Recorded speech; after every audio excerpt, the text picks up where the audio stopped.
నమస్కారం news 9 TV Telugu వార్తలకి స్వాగతం. Ballot box లో పెన్షనర్ల ఆక్రందన కాంగ్రెస్ సర్కార్కు రిటైర్డ్ శాఖ.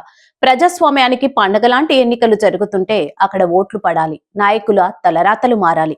కానీ సూర్యాపేట 47వ వార్డులో సీన్ రివర్స్ అయింది. బ్యాలెట్ బాక్స్ తెచ్చిన అధికారులకు ఓట్ల కంటే ముందే ఒక ప్రశ్నార్థకం కనిపించింది. అదే ఒక రిటైర్డ్ ఉద్యోగి రాసిన ఆవేదన లేఖ. ఓ కాంగ్రెస్ ప్రభుత్వమా మా రిటైర్మెంట్ బెనిఫిట్స్ ఎక్కడా అంటూ ఒక పెన్షనర్ కు సంధించిన ఈ అస్త్రం ఇప్పుడు తెలంగాణ రాజకీయాల్లో పెను సంచలనంగా మారింది. జీవితాంతం ప్రభుత్వ సేవలో తలపండిన వారు విశ్రాంతి తీసుకోవాల్సిన వయసులో వీధుల లెక్కక పోరాడలేక చివరికి తమ నిరసనను బ్యాలెట్ బాక్సులోనే కుమ్మరించారు.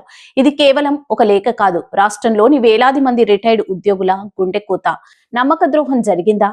అధికారంలోకి రాకముందు హామీల వర్షం కురిపించిన కాంగ్రెస్ తీరా గద్దెనెక్కిన తర్వాత రిటైర్మెంట్ బెనిఫిట్స్ విషయంలో ఎందుకు మౌనం వహిస్తోంది?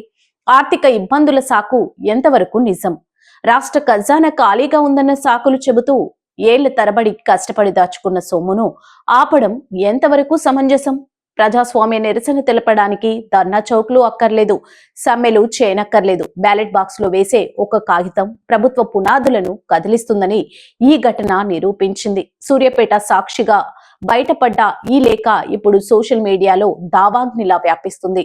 మా సొమ్ము మాకు ఇవ్వడానికి ముహూర్తం ఎప్పుడు అని ఆ పెన్షనర్ అడిగిన ప్రశ్న ఇప్పుడు ప్రతి రిటైర్డ్ ఉద్యోగి నోట వినిపిస్తుంది.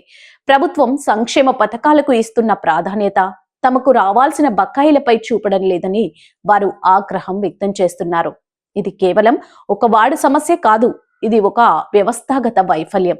ఎన్నికల వేళ ఈ లేఖ ప్రత్యక్షం కావడం కాంగ్రెస్ ప్రభుత్వానికి పెద్ద తలనొప్పిగా మారింది. ఎందుకంటే ప్రభుత్వ ఉద్యోగులు మరియు పెన్షనర్స్ ఏ ప్రభుత్వానికైనా వెన్నెముక లాంటి వారు కనుక తిరగబడితే ఫలితాలు ఎలా ఉంటాయో గత ప్రభుత్వాల అనుభవాలే చెబుతున్నాయి. అధికార పక్షమా, ఇకనైనా మేల్కొంటావా? బ్యాలెట్ బాక్సుల్లో ఓట్ల కోసం వెతుక్కునే లోపే అక్కడి నుంచే వచ్చే ఆవేదన సెగలను ఆర్పే ప్రయత్నం చేస్తావా?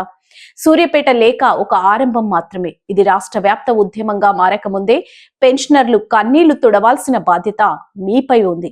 దీనిపై మీ అభిప్రాయం ఏంటి? పెన్షనర్ల డిమాండ్ సమంజసమేనా? కామెంట్ రూపంలో తెలియజేయండి.